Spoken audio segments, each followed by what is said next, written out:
হঠাৎ করে মাঝপথে ইহুদিদের যোগসাজশে মুনাফিক সর্দাররা এসে রাসূলের সামনে বলছে, হুজুর মুসলমানদের সৈন্য সংখ্যা কত 1000, কাফেরদের সৈন্য সংখ্যা কত 3000। সঙ্গে সঙ্গে মুনাফিকরা প্যাঁচ লেগে দিয়ে বলছে, এই অসম যুদ্ধে আমরা যাব না, কারণ তাদের সৈন্য সংখ্যা 3000, আমাদের সৈন্য সংখ্যা 1000, এই অসম যুদ্ধে অংশগ্রহণ করা যাবে না। রাসূল বললেন, শোনো, আমার সামনে যারা উপস্থিত আছো, মুসলমানদের ইতিহাসে সংখ্যা দিয়ে কখনো বিজয় আসে নাই। মুসলমানদের বিজয় এসেছে অস্ত্র দিয়া নয়, সংখ্যা দিয়া নয়, ঈমান দিয়া। ঠিক কি না? আমরা সংখ্যা খুঁজবো না, ঈমান খুঁজবো। আমাদের কি দরকার? ঈমান দরকার। এই কথা যখন বলে ফেললেন, মুনাফিকরা সাইড হয়ে গেল। রাসূল বললেন, কারা কারা যুদ্ধে যাবে না চলে যাও। মুনাফিক চিহ্নিত হয়ে গেল। 1000 জনের মধ্যে 300 জন নাই। কয়জন নাই? 300 জন নাই, তারা মাইনাস হয়ে গেছে। আমার নবীজি বাকি জনকে উহুদের ময়দানে নিয়ে গেলেন। যুদ্ধ শুরু হয়ে যাবে। সাহাবে কেরামকে ডাক দিয়ে বলছেন, শোনো, আজকের এই যুদ্ধের ময়দানে যদি আমরা পরাজিত হয়ে যাই, দারুণ ক্ষতি হয়ে যাবে। আমার নেতৃত্ব তোমরা ফলো করবে। 50 জনকে আস্তে করে পাশে ডেকে নিয়ে বললেন, তোমরা এই পাহাড়ি গর্তের উপরে তোমরা দাঁড়ায়া থাকবে, এই পাহাড়ের চূড়ায় তোমরা দাঁড়ায়া থাকবে। যেখানে একটা গিরিপথ আছে, গলিপথ আছে, এই দিকটা কাফের মুশরিকরা যখন আক্রমণ করবে, তোমরা তাদেরকে তীর ধনুক দিয়ে মোকাবেলা করবে। আমার পরবর্তী নির্দেশ না আসা পর্যন্ত তোমরা এই স্থানটাকে ত্যাগ করবা না। উহুদ যুদ্ধ শুরু হয়ে গেছে, প্রেক্ষাপট সবার কম বেশি জানা আছে। সেই যুদ্ধের ময়দানে দেখা গেল মুসলমানদের প্রথম শুরুটা মুসলমানদের পক্ষেই ছিল, মুসলমানদের বিজয় প্রায় নিশ্চিত হয়ে গেছে। কিন্তু ওই 50 জন তীরন্দাজ নবীর পরামর্শ না নিয়ে তারা করলেন কি, যুদ্ধ শেষ হয়ে গেছে বলে মনে করে তীর ধনুক ছেড়ে দিয়ে সেই জায়গা থেকে তারা স্থানটা ত্যাগ করে ফেলেছেন। স্থান ত্যাগ করা মাত্রই ওই চিকন গলিপথ দিয়া কুরাইশদের একটা দল সেই দিক দিয়ে এসে অতর্কিত হামলা করে বসেছে রাসূলকে লক্ষ্য করে। রাসূলকে লক্ষ্য করে বৃষ্টির মতো তীর মারা শুরু হয়ে গেল। এখানে মূলত ষড়যন্ত্র ছিল মুনাফিকদের। কাদের বলেন? মুনাফিকদের ষড়যন্ত্র ছিল। তীর মারা শুরু হয়ে গেল। সেই তীর যখন মারা শুরু করেছে, সাহাবে কেরাম কয়েকজন এই দৃশ্য দেখে দৌড় মেরে চলে আসছেন। তরবারি তো ফেলে দিয়ে রেখেছেন, তারা প্রস্তুত ছিলেন না। খালি হাতে দৌড় মেরে এসে নবীর চতুর্পার্শ্বে দাঁড়িয়ে বলছেন, হুজুর জীবনের শেষ রক্তবিন্দু থাকা পর্যন্ত আপনার গায়ে আমরা একটা আঁচড়ও লাগাতে দেব না। 10 জন সাহাবী এট এ টাইম রাসূলকে বাঁচাতে গিয়া দুনিয়া থেকে বিদায় নিয়ে নিলেন। একজন সাহাবী সর্বশেষ দাজানা নবীর বুককে জন্য নবীজির দেহকে বুকের সঙ্গে জড়িয়ে ধরলেন, বলছেন, হুজুর যত তীর আমার গায়ে লাগবে আপনার গায়ে একটা লাগাতে দেব না। পিঠের ভিতরে 1-2টা তীর বিদ্ধ হওয়ার দাগ নয়, তার পিঠে 70 থেকে 80টি তীর বিদ্ধ হওয়ার দাগ ফুটে উঠেছে। দাজানা দুনিয়া থেকে বিদায় নিয়ে নবীজি সম্পূর্ণ একাকী পড়ে গেলেন। কাফের মুশরিকরা একেবারে নবীর কাছাকাছি চলে এসেছে, একদম সরাসরি কাছাকাছি না এসে একটু দূরে থেকেই তারা পাথর মারা শুরু করে দিয়েছে। রাসূলকে তারা দুনিয়া থেকে বিদায় করবে, কারণ বদরের যুদ্ধের পরাজয়ের গ্লানি তারা সহ্য করতে পারছে না। মুহাম্মদ বিন আব্দুল্লাহকে যদি দুনিয়া থেকে বিদায় করে দেওয়া যায়, সব নির্মূল হয়ে যাবে। তাকেই টার্গেট করেছে সবার আগে। এবার হাতের মধ্যে পাথর নিয়ে নবীজির মাথা বরাবর মেরে দিয়েছে। নবীর মাথায় সেদিন কোনো টুপি ছিল না, সেদিন কোনো পাগড়ি ছিল না। নবীর মাথায় সেদিন ছিল হলো যুদ্ধের পোশাক, মাথায় ছিল হেলমেট, লোহার হেলমেট পরা অবস্থায় নবীজি ছিলেন। যখন পাথর মেরে দিয়েছে কপাল বরাবর, হেলমেটের ভিতরে চিকন ফলা, চিকন লোহা নবীজির কপালের মধ্যে গেঁথে গেছে। আর একজন কাফের মেরে দিয়েছে গাল বরাবর, শিরস্ত্রাণের চিকন লোহা নবীজির গালের মধ্যে ঢুকে গেছে।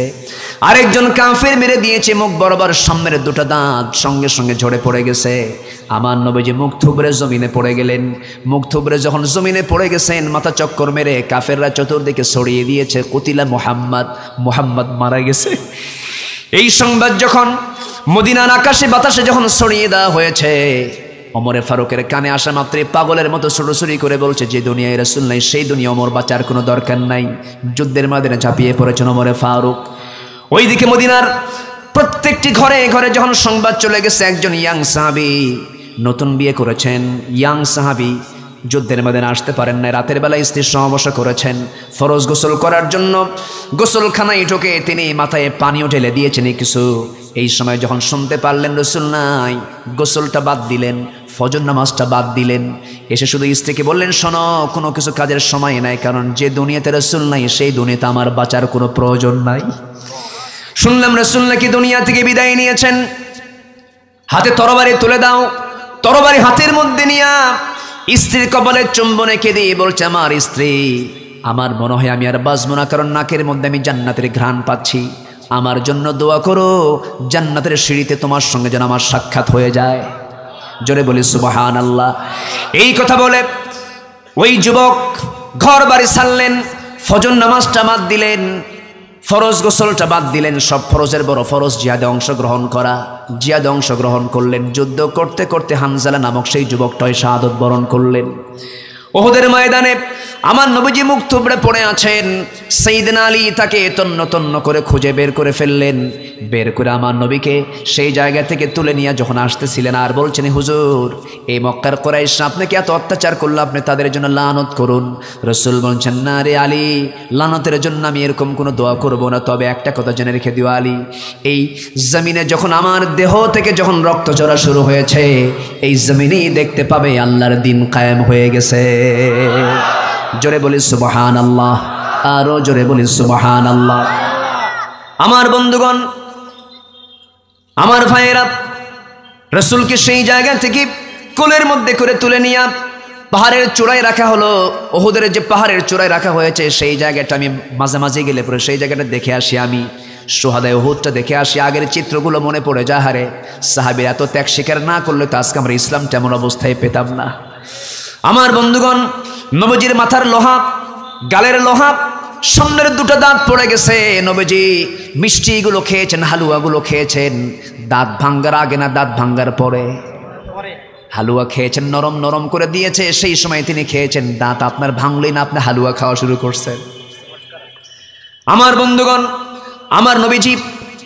আমার নবীজি লোহাবিদ্ধ অবস্থায় পড়ে আছেন। উবাইদ ইবনুল জাররাহ রাদিয়াল্লাহু তাআলা আনহু নবীর পাশে আস্তে করে বসে আছেন। নবীর মাথার লোহা দেখে উবাইদ ইবনুল জাররাহ কাঁপতে কাঁপতে অস্থির হয়ে যাচ্ছে।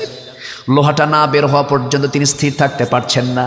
আমার নবীজির মুখে, আমার নবীজির কপালে সেই বিদ্ধ লোহাটা হাত দিয়ে টান দিয়ে খুলবেন, কিন্তু পারতেছেন না। নবীজি মুখ থেকে আওয়াজ বের করছেন, কষ্ট পাচ্ছেন। আস্তে টান দিয়ে কাজ হবে না, কীভাবে টান দিতে হবে? সোজা উবাইদা করলেন কি, নিজের দাঁতটা লাগায় দিলেন, এত জোরে টান মারলেন সামনের দুটো দাঁত ভেঙে গেল। রাসূল বলছেন, ওরে উবাইদা, তোমার দাঁত তো সামনের পড়ে গেছে, আস্তে করে টান দিলে তোমার দাঁতটা নষ্ট হতো না, তুমি জোরে টান দিতে গেলে কেন? সঙ্গে সঙ্গে বলছে, হুজুর আমি উবাইদা আপনাকে বলছি আল্লাহর কসম করে, আমার দুইটা দাঁত কেন, আপনার মহব্বত আমার কলিজা ছেড়ে দেব, আমার কোনো কষ্ট হবে না। আমার নবীজির গাল থেকে শিরস্ত্রণের লোহা যখন বের করছিলেন, ফিঙ্কি দিয়ে দিয়ে রক্তগুলো গড়ে গড়ে পড়ছিল। আমার নবীজি কষ্ট পাচ্ছেন। সেই রক্তগুলো দুই অঞ্জলি ভরে, হাতের অঞ্জলি ভরে রক্তগুলো হাতের মধ্যে। উবাইদা ভাবতেছেন, এই রক্তগুলো কোন জমিনে ফেলবো আমি, কোন জমিনে এই রক্তগুলো ফেলবো? এই চিন্তা মাথায় এনে ভাবলেন, না না, কোনো জমিনে ফেলতে দেব না। রাসূলকে না দেখায়া, রাসূলকে না জানায়া সেই রক্তগুলো করলেন কি, রাসূলকে আড়াল করে মুখের মধ্যে নিয়ে সমস্ত রক্তগুলো চুষে চুষে পান করছেন। রাসূল দেখে ফেলে বলছেন, হঠাৎ করে বলছেন, ও উবাইদা ইবনুল জাররাহ, তুমি কার রক্ত পান করো? হুজুর রক্তগুলো ফেলবো কোথায়, জায়গা পাচ্ছি না। রাসূল সঙ্গে সঙ্গে বলছেন, উবাইদা রে, জান্নাতের মানুষ তো সেই বান্দাই হবে যার দেহের মধ্যে আমার রক্তগুলো প্রবেশ করেছে। আমার ভাইয়েরা, আমার নবীজির মাথায় ব্যান্ডেজ লাগানো, আমার নবীজি অসুস্থ অবস্থায় পড়ে আছেন। ৭০ জন সাহাবী উহুদের ময়দানে দুনিয়া থেকে বিদায় নিয়েছেন। একের পর এক সংবাদ আসতেছে, নবীর এখানে সংবাদ চলে আসলো, হুজুর আপনার প্রিয় চাচা আমির হামজা শাহাদত বরণ করেছে। নবীজি বললেন, দেখো তো আমার চাচার লাশটা কোথায়? চাচার লাশের কাছে যখন যা হলো, তার চোখ নাই, কান নাই, নাক নাই, হাত না, পা নাই, সব কেটে কেটে নিয়েছে কাফের মুশরিকরা। রাসূল বলছেন, ও সাহাবীরা, তোমরা কি জানো আমার এই চাচা এই দেহ নিয়ে আল্লাহর সামনে হাজির হয়ে যাবে, এই দেহ নিয়ে আল্লাহর সামনে হাজির হয়ে যাবে। যখন আল্লাহ বলবেন, ও আল্লাহর গোলাম, তোমার চোখ নাই কেন, তোমার কান নাই কেন, নাক নাই কেন? সেই সময় এই সমস্ত বান্দাগুলো বলবে, আল্লাহ তোমার জমিনে তোমার দিন কায়েমের জন্য আজকে আমার হাত কেটে নেওয়া হয়েছে, চোখ তুলে নেওয়া হয়েছে। আল্লাহ বলবেন, এটাই তো তোমার বড় সাক্ষ্য, আজকে তোমার কোনো হিসাব না নিয়ে আমি আল্লাহ তোমাকে সরাসরি জান্নাত দিয়ে দিলাম। সৈয়দ কুতুব শহীদকে সরকারি হুজুর এসে বলতেছে, হুজুর আপনার তো সামনে এখন আপনাকে ফাঁসির মঞ্চে ঝুলিয়ে মারা হবে, আপনি তালকিন পড়েন, কালিমা পড়েন। সৈয়দ কুতুব বলে, তুমি আমার কালিমার তালকিন পড়াতে আসছো, এই কালিমার ব্যাখ্যা লিখতে গিয়ে আমাকে ফাঁসির মঞ্চে যেতে হচ্ছে, তুই আমাকে কি কালিমা পড়াবি? আল্লাহু আকবার বলবেন না? সৈয়দ কুতুব শহীদের মুখে দাড়ি ছিল না। ভারতের বিখ্যাত দেওবন্দের একজন বড় ওস্তাদ, মরহুম নামটা ভুলে গেছি আমি, তিনি বলেছেন সৈয়দ কুতুব শহীদ তার জীবনকে উৎসর্গ করে শাহাদত বরণ করে তিনি যে অবদান রেখেছেন, আমার দেশের হাজার হাজার আলেমের মুখের দাড়ি দিয়ে তারে যদি ধোয়া দেওয়া হয় তাও তার ঋণ শোধ হবে না। আমি এখানে দাড়িকে ছোট চোখে দেখছি না, দাড়ি অবশ্যই জরুরি, দাড়ি রাখা ওয়াজিব, কিন্তু রবীন্দ্রনাথ ঠাকুরও কিন্তু দাড়িওয়ালা ছিল, ঠিক কিনা বলেন? এর মানে আবার ভুল বুঝবেন না যে আপনি দাড়িটাকে ওই দিকে নিয়ে যাচ্ছেন কেন, না, আমি দাড়িকে সম্মান করি, কিন্তু আমরা দাড়িওয়ালা কি করলাম? আমরা দাড়ি রেখে কি করতেছি? আমরা দাড়ি রেখে আমরা কোন অবদানটা রাখলাম? এরদোয়ান তুরস্কের মাটিতে, তুরস্কে রেসেপ তাইয়েপ এরদোয়ান, যে তুরস্কে আজান নিষিদ্ধ ছিল, যে তুরস্কে নামাজ নিষিদ্ধ ছিল, সেই তুরস্কের রেসেপ তাইয়েপ এরদোয়ান এসে হাফেজকে পুরস্কার দেয়। 80 বছর মসজিদ বন্ধ ছিল, সেই মসজিদকে তিনি চালু করে দিয়েছেন। সেখানে আয়া সোফিয়া, সেখানে কোরআনে কারীমের বিভিন্ন সংস্কৃতি সেখানে চালু করে দিয়েছেন। সেখানে আলেমদের মর্যাদা তিনি সমাসীন করেছেন। যেই দেশে সব বোরকা পরা, হিজাব পরা নিষিদ্ধ ছিল, দাড়ি রাখা নিষিদ্ধ ছিল, সেই দেশের সেই সংস্কৃতিতে এসে রেসেপ তাইয়েপ এরদোয়ান যে ভূমিকা পালন করছেন, অনেকের মতো বেকুব কিছু আমার দেশের বেকুব হুজুর আছে, বলে ওর তো দাড়ি নাই, ওর কি ইমান আছে নাকি? বেকুব থাপ্পড়ায় বেদবগুলোকে সোজা করা দরকার। শুনুন, মাথায় টুপি রাখা সুন্নাত আর দাঁত ভাঙ্গা সুন্নাত কি এক? আসতে বলবেন না এক? টুপি সবাই দিতে পারে, দাঁত সবাই ভাঙতে পারে না। জুব্বা পড়া আর দেশ ছাড়া দুই সুন্নত কি এক? জুব্বা সবাই পড়তে পারে, দেশ কি বাড়িঘর কি ছাড়তে পারে? পারে না। সব সুন্নতকে এক পাল্লায় নেবেন না, আগে দেখবেন এই ব্যক্তির জীবনে বড় বড় সুন্নতগুলো কি কি আছে, আগে ভাববেন, দেখবেন, জানবেন, এরপরে মন্তব্য করবেন। সস্তা সুন্নত দিয়ে জান্নাত পাওয়া যাবে না। আমার ভাইয়েরা, আমার নবীর পেছনে মুনাফিকরা নামাজ পড়ত। নবীজি যখন বয়ান করতেন, মুনাফিকরা চোখের পানি ফেলে ফেলে কাঁদত। আমার নবীজির বয়ানগুলো শুনে তারা মুগ্ধ হয়ে যেত। কিন্তু আমার নবীজি যখন যুদ্ধের ময়দানে ডাক দিয়েছেন, মুনাফিকেরা মুনাফিকি শুরু করে দিয়েছে। যুদ্ধের ময়দানে তারা যায় নাই। এক মুনাফিক নবীর জীবদ্দশায় দুনিয়া থেকে বিদায় নিয়েছে। সেই মুনাফিকের সন্তান একজন সাহাবী ছিলেন, নবীর কাছে এসে বলছেন, ইয়া রাসূলুল্লাহি, আমার বাপ তো খারাপ ছিল, কিন্তু সে তো দুনিয়া থেকে বিদায় নিয়েছে হুজুর, আমার তো বাপ হয় একটু দয়া মায়া হচ্ছে, দেখুন তো আপনার গায়ের জুব্বা দেওয়া যায় নাকি? আপনার জুব্বাটা দিয়ে আমি তাকে কাফনের কাপড় পরায় দেব। আমার নবীজি জুব্বা তার হাতে দিয়ে দিলেন। এরপরে তিনি বলছেন, হুজুর আমার বড় শখ, আমার আব্বার জানাজায় আপনি নিজে আসবেন কি? ঠিক আছে, যাব। জানাজায় হাজির হয়ে গেছেন, নবীর গায়ের জুব্বাও তাকে পরিয়ে দেওয়া হয়েছে। আমার নবীজি তার জানাজা শুরু করবেন। পিছন থেকে ওমর ফারুক রাদিয়াল্লাহু তাআলা পিছন থেকে এসে বলছেন, হুজুর আপনি কার জানাজা পড়ান? এই তো মুনাফিক ছিল, বদর যুদ্ধে পেঁচ লাগায় দিয়েছে, উহুদ যুদ্ধে পেঁচ লাগায় দিয়েছে, আপনি তার জানাজা পড়তে পারবেন না। রাসূল বলছেন, ওরে ওমর, আমিও জানি, কিন্তু আমার তো সাহাবী, এটা সাহাবীর বাপ মারা গেছে, সে আমার চোখের সামনে কান্দে। আমি আমার পরনের জুব্বাটা এই জন্য দিয়েছি, কারণ আমার বস্ত্রহীন চাচাকে এই মুনাফিক জুব্বা দিয়ে তাকে উপহার দিয়েছিল, এই জন্য তার বদলে হিসেবে দিয়ে দিলাম। আমি জানাজায় আসলাম, আমার সাহাবীর কথার দিকে তাকিয়ে, তার চেহারার দিকে তাকিয়ে আমি জানাজা পড়তেছি। ওমর তুমি আমাকে বাধা দিও না। আমার নবীজি জানাজা শুরু করলেন। জানাজা শেষ হওয়া মাত্রই বলা হলো, হে রাসূল, ইন তাস্তাগফির লাহুম আও লা তাস্তাগফির লাহুম, আপনি তার জন্য ক্ষমা চান আর না চান, ইন তাস্তাগফির লাহুম ৭০ মাররা, আপনি যদি ৭০ বার তার জন্য দোয়া করেন, আমি আল্লাহ তার দোয়া কবুল করব না। নবী দোয়া করেছেন, তাও দোয়া কবুল হয় নাই। মুনাফিক কি বলেন? কি বলেন? বলেন কি বলেন? মুনাফিক কাকে বলে? মিথ্যা কথা বলে, যে ওয়াদা ভঙ্গ করে, যে মিথ্যা কথা বলে, যে ওয়াদা ভঙ্গ করে, যে মুখ থেকে বাজে কথা বলে, আমানতের খেয়ানত করে, ইদা হাদাসা কাযাবা ওয়া ইদা তুমিনা খানা ওয়া ইদা খাসমা ফাজারা ইদা ওয়াদা আখলাফা। এই চারটা বৈশিষ্ট্য আপনি যার মধ্যে পাবেন, সেই মুনাফিক। বলেছেন মুহাম্মদ সাল্লাল্লাহু আলাইহি ওয়াসাল্লাম, জিকির করি লা ইলাহা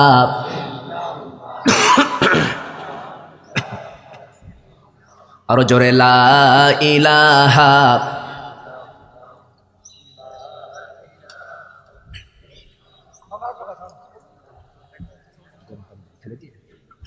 আরো জোরে লা ইলাহা সুবহানাল্লাহ ওয়ালহামদুলিল্লাহ লা ইলাহা, আরো জোরে লা ইলাহা, আরো জোরে লা ইলাহা, লা ইলাহা ইল্লাল্লাহু মুহাম্মাদুর রাসূলুল্লাহ সাল্লাল্লাহু আলাইহি ওয়াসাল্লাম। আমি কি শেষ করে দেব? আলোচনা চালাবো? চলে যাচ্ছেন কেন? যদি একজন করে চলে যায়। নামাজ নিয়ে কি টেনশন করছেন নাকি আপনারা? আমি এমন হুজুর না তো যে নামাজ পড়বো না। আমার দেশে কিছু হুজুর আছে কিন্তু খাজার নামে গাঁজা খায়, আছে না নাই? মাজারে সেজদা দেয়, ভণ্ডদের পায়ে সেজদা দেয়। যারা সেজদা গ্রহণ করে ওদের পা ভেঙ্গে গুঁড়ো করে দেওয়া দরকার, আছে না নাই? আচ্ছা, এই মস্তক আমরা অবনত করব কার কাছে? কার কাছে? আমি পীরকে গালমন্দ করছি, আমি পীরকে ভালোবাসি, কিন্তু আমার দেশে তো অরিজিনাল পীর তো আর নাই। মূল পীর কি আছে? আর মূল পীর যারা, মানে অরিজিন বললাম কেন, মানে অরিজিন মানে কি মূল যে দাদা পীর, এখন তো মূল পীর সব কেউ নাই। সব মুরব্বীরা ইন্তেকাল করেছেন, সব এখন তার নাতিপুতিরা, সব পীরজাদা, দুই একটা হারামজাদা নাই। রাগ করতেছেন কেন? আছে না নাই? আমার মাহফিল চিটাগাং, আমি বিমানে এয়ারপোর্টে ডোমেস্টিক সাইড দিয়ে বোর্ডিং পাস নিয়ে ভিতরে গিয়ে বসবো, বসার জায়গা পাচ্ছি না। সব এখন তো সব জায়গায় পুরুষ বেশি না মহিলা বেশি? মহিলা বেশি। এখন মেয়েরা তো গায়ে কাপড় চোপড় দিলে নাকি দাদি হয়ে যায়। কাপড় চোপড় পরবে হলো দাদিরা, হ্যাঁ দাদিরা কাপড় চোপড় পরবে। ষোড়শী মেয়েরা ভাবিরা কেন কাপড় চোপড় পরবে? কাপড় চোপড় খুললে নাকি আধুনিক হওয়া যায়। যদি কাপড় চোপড় খুলেই যদি আধুনিক হওয়া যায়, পৃথিবীতে সবচেয়ে আধুনিক হবে হলো বনের পশু।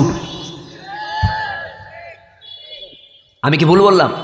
বনের পশুতে সবচেয়ে আধুনিক হওয়ার কথা। ওদের গায়ে কোনো কাপড় চোপড় আছে? ওরা তো আধুনিক হওয়ার কথা। তো আমি ভিতরে যে বসার জায়গা পাচ্ছি না, সব জায়গায় মহিলা আনাগোনা। এখন মার্কেটে পুরুষ বেশি না মহিলা বেশি? মহিলা বেশি। এখন বাজারও করে পুরুষ বেশি না মহিলা বেশি? স্বামীকে বলে তুমি কি বাজার বুঝো? হ্যাঁ, শাড়ি নিয়ে আসো, 300 টাকার শাড়ি 1000 টাকা দিয়ে নিয়ে আসো। এক ধমক মেরে বউকে কায়েদ করে থুইয়া নিজে চলে যায়। আছে না নাই? আছে। সম্মানিত ভাইয়েরা, তো আমি এখন ভিতরে যে বসবো, বসার জায়গা পাচ্ছি না। তো দেখি দূরে একটা হুজুর, মাথায় টুপি দেওয়া। ভাবলাম আমিও টুপিওয়ালা, আমি টুপির পাশে গিয়ে বসি। তো টুপির পাশে গিয়ে বসে আমি ওনাকে লক্ষ্য করে সালাম দিলাম। সালামের উত্তর আমি পেলাম না। সালাম দিলাম ঠিক, কিন্তু আমার টুপির দিকে চাই আছে, মানে আমার টুপি পছন্দ হয় নাই। মানে ওনার টুপি আর আমার টুপিটা একটু ভিন্ন। হ্যাঁ, টুপি পছন্দ হয় নাই। আমার দেশে কিন্তু টুপি দেখেও সালাম দেয়। আমি কি ভুল বলছি বলেন তো? ওনার টুপিটা একটু নেটওয়ালা, আমার টুপিটা একটু ডিজাইনওয়ালা, এনার টুপিটা সাদা। এটা সৌন্দর্য। এটা কেউ পাগড়ি পরবে, কেউ টুপি পরবে, বিভিন্ন কালার পরবে, সমস্যা কোথায়? কিন্তু টুপিকে কেন্দ্র করে তিনি সালামের জবাব যে দিলেন না, এটা কি ছোটখাটো গুনাহ না কবিরা গুনাহ? সালামের জবাব দেওয়া কি ওয়াজিব? তো আমি তার দিকে তাকায় থাকলাম। তারপর আমি নিজেই বললাম, মুরব্বী সালাম দিলাম, তো প্লিজ আপনার নামটা কি? তো উনি বলতেছে রাগের মাথায়, মানে গোস্সা ভোগ করে, আমি অমক পীরজাদা। যখন কইছে পীরজাদা, তো ভালো, ঠিক আছে ভালো। আমাকে প্রশ্ন করে আপনি কে? মানে ওনার বডিটা আবার এরকম, তো বিশাল বডি, বুঝলেন? মানে পেট ট্যাট মানে 10 মাসের মতো, বিশাল বিশাল বডি। তা আমি তো কয়েকশোটার গোস্ত আছে আমার গায়ে, হাড় হাড্ডি তেমন কিছু নাই, দেখে পছন্দ করে না মানুষ। তো আমি এখন যখন বলছে যে আমি অমুক পীরজাদা, আপনি কে? তাই বললাম আমি হলাম নবীজাদা। ঠিক আছে না? আমি কইলাম নবীজাদা। নবীজাদা মানে? হ্যাঁ, আপনি যদি পীরের ছেলে হয়ে পীরজাদা পরিচয় দিতে পারেন। আমার বাপ আদম, ওয়ালাকাদ কাররামনা বানি আদম। আমার বাপ আদম, আমি হলাম তার সন্তান, আমি আদম সন্তান। আদমের ছেলে মানে কি? আমার বাপ নবী, আমি তার ছেলে জাদা, নবী জাদা। চুপ করে বসে আছে, আর কিচ্ছু কয় না। আমি তো 1 ডিগ্রি বেশি হয়ে আছি ওর চাইতে। লাভ কি? লাভ কি বলেন? নবীর বাপ হয়েও লাভ কি? নবীর ছেলে হয়েও লাভ কি? নবীর বাপ হয়ে আজর কি জান্নাত পাবে? নবীর ছেলে হয়ে কেনান কি জান্নাত পাবে? নবীর চাচা হয়ে আবু লাহাব কি জান্নাত পাবে? বংশ দিয়ে কি করবেন? কি ছাই হবে? বংশ দিয়ে লাভ নাই, বংশ দিয়ে লাভ নাই, নেতার অহংকার দেখিয়ে লাভ নাই, চেয়ারের অহংকার দেখিয়ে লাভ নাই, বংশ দেখিয়ে লাভ নাই। লাভ হবে হলো ঈমান দিয়া। কি দিয়া বলেন? আগামী রমজান হবে কোরআন শেখার রমজান। সবাই রাজি আছেন তো? আগামী রমজান মাসে আমরা কোরআন শিখবো, আল্লাহর সঙ্গে কথা বলবো। কারা কারা হাত তুলে দেখেন দেখি।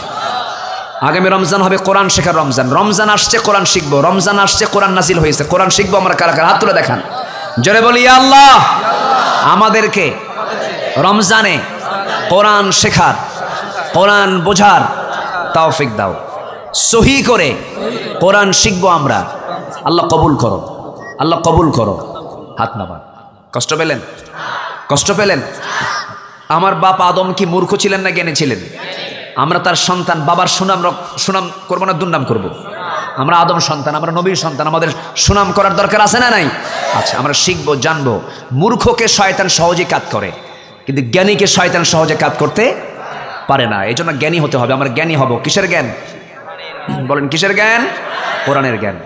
আমরা 7টা কাজ শিখে যাব আজকে। সময় তো খুব অল্প, তবে যতটুকু আছে সময়, আমরা যতটুকু কথা শুনেছি আমল যদি করি জান্নাতে যাওয়ার জন্য এটাই যথেষ্ট। আলহামদুলিল্লাহ বলেন। তাহলে কোনো মাজারে গিয়ে গরু দেওয়া যাবে? কোনো মাজারে বলদ দেওয়ার দরকার? ছাগল যে দেবে সে রাম ছাগল, যে গরু দেবে সে বলদ। ঠিক কিনা বলেন? বাড়িতে আব্বা আম্মা আছে না নাই? আছে। তাদেরকে আমরা খাওয়াবো, তাদেরকে আমরা দেখবো। আপনি কি চেয়ারম্যান সাহেব? হ্যাঁ। আল্লাহ তাআলা কিছু সিমটম দেখায় দেয়, আমি টের পাইছি।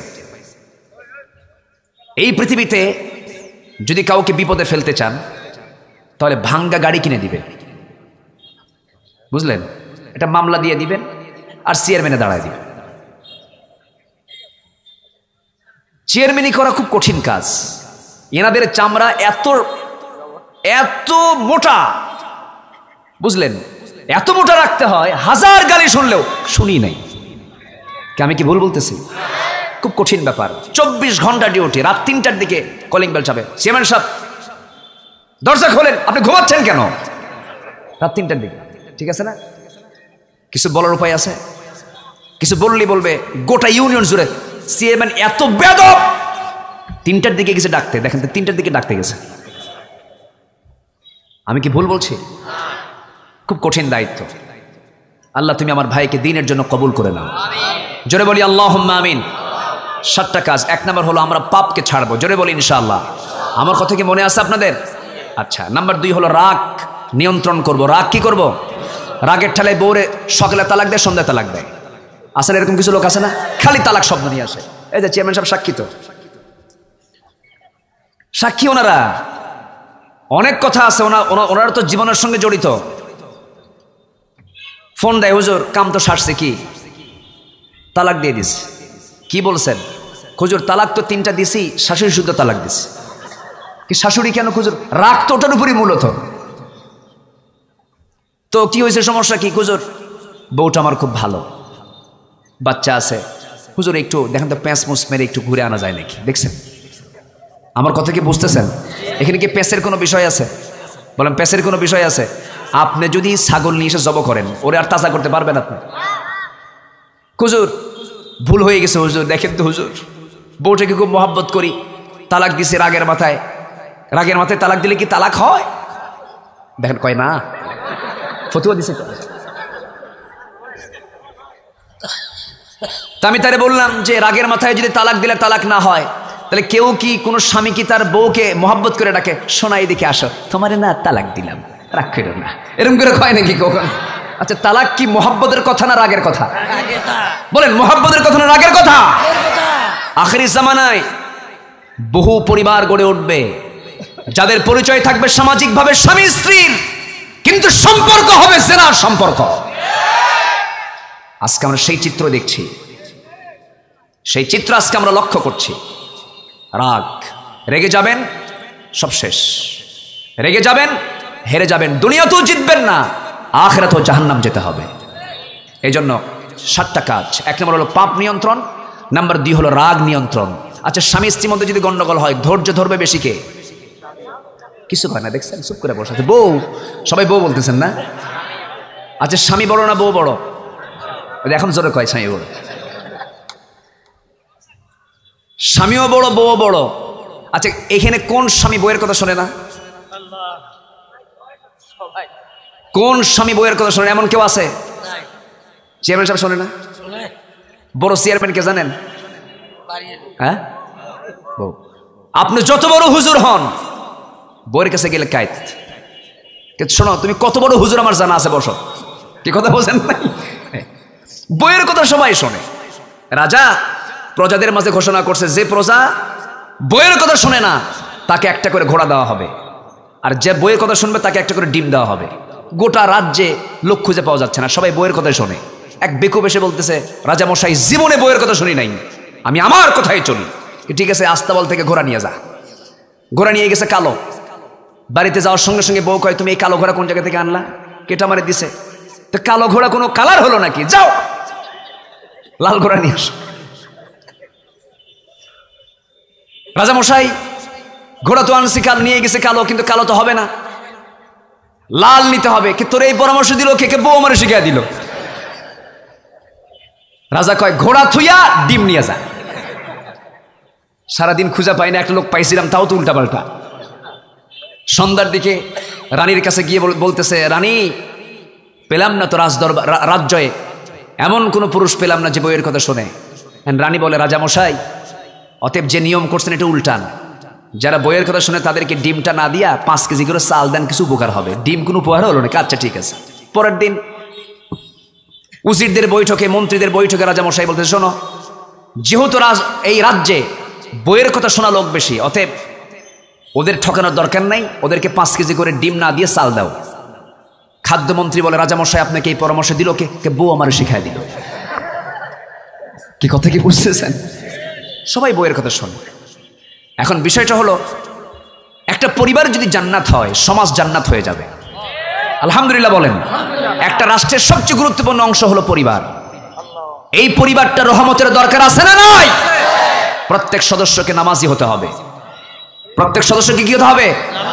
মসজিদে আপনার ছেলে মেয়ে যেগুলো নাবালক আছে, মেয়ে হোক ছেলে হোক, আজান হবে, কোনো কথা নাই, মসজিদে পাঠিয়ে দিবেন। মা যারা আছেন, আপনার দায়িত্ব হলো আপনার ছেলে মেয়েকে সোজা মসজিদে পাঠিয়ে দিবেন। কিন্তু সমস্যা হলো, কিছু মসজিদে কিছু মুরব্বী নামাজ পড়তে যায়, বাচ্চাদের দেখলে চোখ এরকম বড় বানায়। আছে না? এই ডিস্টার্ব কিন্তু আমার দেশে জাতীয়ভাবে আছে। আছে না নাই? বুড়া তো সারা জীবন নামাজ পড়ে নাই, শেষ বয়সে গিয়ে মসজিদ দখল করে। বুড়া মানুষ রাগ করবেন না। আবার আমি একটু নিজের দুঃখ থেকে বলছি, আপনি বুড়া মানুষ, আপনি নামাজ পড়তে এসেছেন, ভালো কথা। শিশু নামাজটা শিখবে কোন জায়গায়? আসতে বলে, ট্রেনিং এর জায়গা কোথায়? আমার নবীর মসজিদ ছিল শিশু দিয়ে ভরা, আমার নবীর মসজিদ ছিল বাচ্চা দিয়ে ভরা।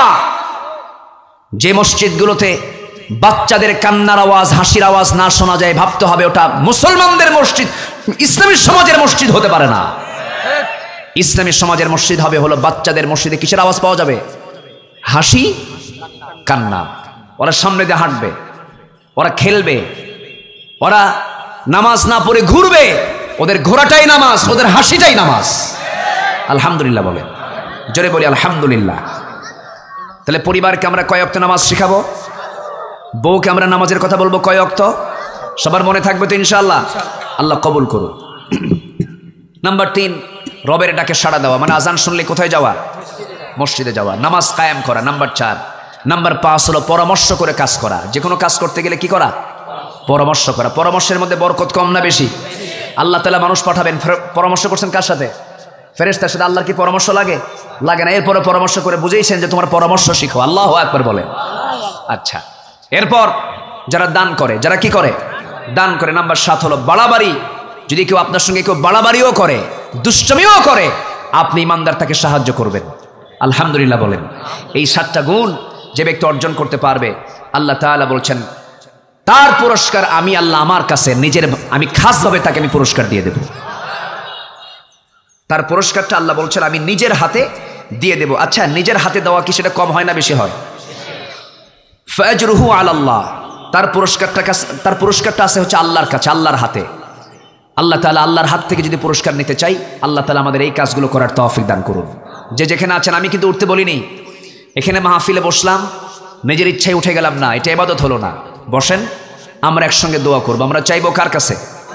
তার আগ দিয়ে আজকের মাহফিল হলো কবরস্থানের উদ্যোগে মাহফিল, কানায় কানায় ভরা মানুষ। সবার কাছে আমার একটা মোস্ট অনুরোধ থাকবে, রিকোয়েস্ট থাকবে, আমরা শেষ কাজটা মোনাজাত করে এখান থেকে যাব, এরপর আজান হবে, নামাজও হবে, নামাজ পড়বো। জোরে বলি ইনশাআল্লাহ। তার আগ দিয়ে একটু ভলেন্টিয়ার আপনাদের কাছে যাবে, একটু ব্যাগ নিয়ে যদি যায় 2, 4, 5, 10, আমাকে দিতে পারবো না? আসতে বলে দিতে পারবো না ইনশাআল্লাহ। বাবার কথা, মার কথা, মরহুমদের কথা, বিভিন্ন কথা স্মরণ করে নিয়ত করে আমরা দেব। জোরে বলি ইনশাআল্লাহ। আমরা আল্লাহর কাছে যাব, আল্লাহর কাছে প্রার্থনা করব। সবাই বলে সুবহানাকাল্লাহুম্মা ওয়া বিহামদিকা আশহাদু আল্লা ইলাহা ইল্লা আনতা আস্তাগফিরুকা ওয়া আতুবু ইলাইকা। শেষ ভালো যার, সব ভালো তার। সবাই তো মনোযোগ দিয়েছিলেন। আমি জানি বিকেলবেলা একটা কর্মব্যস্ততা আছে, সবাই যাবেন চলে, কিন্তু আমরা দোয়াটা করে যাই। অন্তত দোয়ায় আমরা শামিল হব ইনশাআল্লাহ। আমরা নামাজ তো পড়বই, দোয়ায় শামিল হব। আমাদের চেয়ারম্যান মহোদয়, তিনি কবরস্থানের উন্নয়নের জন্য তিনি 50,000 টাকার একটা ঘোষণা দিয়েছেন। কেউ তো মারহাবা বললেন না, একটু জোরে বলেন না ভাই মারহাবা। আল্লাহ কবুল করুন, নেক নিয়ত মঞ্জুর করুন, আব্বা আম্মাকে মাফ করুন। জোরে বলি আমিন। আরেকজন ভাই দিয়েছেন 1000 টাকা, আল্লাহ কবুল করো। আচ্ছা, এখানে নামাজ হবে, ওজুর ব্যবস্থাও আছে। এটা মোনাজাতের পরে হবে, ওজুর জন্য সময় দেওয়া হবে। যাদের ওজু নাই, মোনাজাতের পর আপনারা সোজা দাঁড়িয়ে যাবেন নামাজে। আমরা নামাজ শুরু করে দেব মোনাজাতের পর। বসুন সবাই, আমরা সবাই বসে আমরা চাইবো কার কাছে? আল্লাহর কাছে। আল্লাহুম্মা আমিন। রব্বানা যালামনা أنفسنا وإن لم تغفر لنا وترحمنا لنكونن من الخاسرين لا تزغ قلوبنا بعد إذ هديتنا وهب لنا من لدنك رحمة إنك أنت الوهاب। মিষ্টি বিকেল গধূলি বেলা হাজার মুসলমান নরনারীকে নিয়ে, তোমার হাজার হাজার বান্দাগুলোকে নিয়ে তোমার কালাম থেকে কিছু কথা বলেছি। গুনার বোঝা মাথায় নিয়ে কাঙ্গাল ভিখারির মতো দুটো হাত পেতে আছে। আল্লাহ, গুনার দিকে তাকাইও না, বান্দা মনে করে তামাম জীবনের গুনাহগুলোকে মাফ করে দাও। জনম দুঃখিনী মা যারা চলে গেল, জিন্দেগির গুনাহগুলো মাফ করো, কবরগুলোকে জান্নাতের টুকরা বানায়া দাও। আব্বা আম্মার জন্য কি দোয়া তাও শিখিয়ে দিয়েছ। দিলটা খুলে, চোখটা বন্ধ করে, হাতটা একটু উঁচু করে সবাই বলুন, রব্বির হামহুমা কামা রব্বায়ানি সগীরা, রব্বির হামহুমা কামা রব্বায়ানি সগীরা। আল্লাহ তাআলা বিশেষ করে এই মাহফিলের আয়োজন যারা করলেন, শোনার জন্য যারা আসলেন, বিনিময়ে কিয়ামতের কঠিন ময়দান, যেদিন কেউ কাউকে চিনবে না, এমনকি মা সন্তানকে পর্যন্ত স্বীকার করে বসবে, যেদিন মানুষ কাঁদতে কাঁদতে চোখের পানিগুলো পড়ে যাবে, চোখ থেকে রক্ত বের হওয়া শুরু হয়ে যাবে, সেই কঠিন মুসিবতের দিন এই মাহফিল সবার জন্য নাজাতের মাধ্যম বানায় দিও আল্লাহ। আমার ডানে বামে সামনে পেছনে যত ভাই আর যত মা বোন হাত তুলেছেন, যার যা চাওয়া তুমি আল্লাহ পাওয়া করে দিও, যার যার সমস্যা তুমি আল্লাহ দয়া করে সমাধান করে দিও। এই দুনিয়া থেকে কোন দিন বিদায় হব জানি না, ডান হাতে আমলনামা না আসা পর্যন্ত মরণ দিও না। যুব সমাজ এত সুন্দর আয়োজনের ডাক করে দিয়েছে আল্লাহ, যুব সমাজদেরকে তুমি আল্লাহ উত্তম জাযায়ে খায়র দিয়ে দাও, তাদের নেক নিয়তকে তুমি আল্লাহ মঞ্জুর করে নাও। আমরা সিদ্ধান্ত নিয়েছি আগামী রমজানকে কোরআন শেখার রমজান হিসাবে, আল্লাহ মেহেরবানিকে কোরআনকে শেখার তৌফিক তুমি আল্লাহ দিয়ে দাও। জীবনে নামাজ ছেড়ে দেব না এমন সিদ্ধান্ত নেওয়ার তৌফিক দিয়ে দাও। মিথ্যা বলবো না, ছলচাতুরি করবো না, কাউকে ঠকাবো না, এমনভাবে জীবন গড়ার তৌফিক তুমি আল্লাহ দিয়ে দাও। আল্লাহ তাআলা দুনিয়া ছেড়ে কোন দিন বিদায় হব জানি না, তবে যেদিন মরে যাব রে, টান মেরে ঘর থেকে বের করে দেবে। জীবনের শেষ গোসলটা হয়ে যাবে, মরা মুখ সব দেখে দেখে চলে যাবে, আমাকে টেনে হেঁচড়ে ঘর থেকে বের করে দেবে রে, কবরে শোয়া দেবে। 24 ঘন্টা যাবে না, মাথার চুলগুলো খসে খসে পড়বে। 3 দিন যাবে না, চামড়াগুলো গলে গলে পোকার পেটের খাবার হবে। মাত্র 7 দিনের ব্যবধান, পেটের নাড়ি ভুঁড়িগুলো সব চোখ মুখ কান নাক দিয়ে বের হওয়া শুরু হয়ে যাবে। মাত্র 3টি মাস কবর খনন করে দেখা যাবে কয়েকটা হাড় ছাড়া কিচ্ছু নাই। এমন একটা সময় যখন চলে আসবে রে, জবানে জারি করে দিও লা ইলাহা ইল্লাল্লাহু মুহাম্মাদুর রাসূল।